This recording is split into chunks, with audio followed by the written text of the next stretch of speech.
बेची झूलनिया तू कर लैला, पिया बेची झूलनिया तू कर लैला।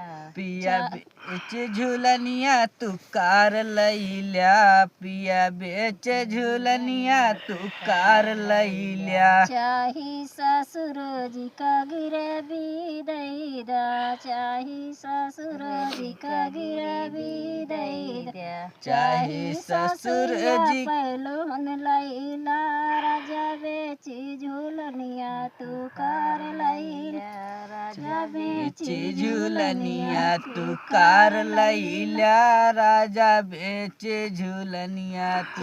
चाही जेठ जी का गिरवी दई दा, चाहे जेठ जी का गिरवी तू धई द्या। चाही जेठनिया पैलोन लैला, राजा बेची झूलनिया तू कार लैल्या, बेच झूलनिया तू कार लैल्या। चाही देवर जी का गिरवी धई दा, चाहे देवर जी का गिरवी धई द्या। चाही ननदिया पैलोन लैला, राजा बेची झूलनिया तू कर लैल्या, राजा बेच झूलनिया तू कार लैल्या।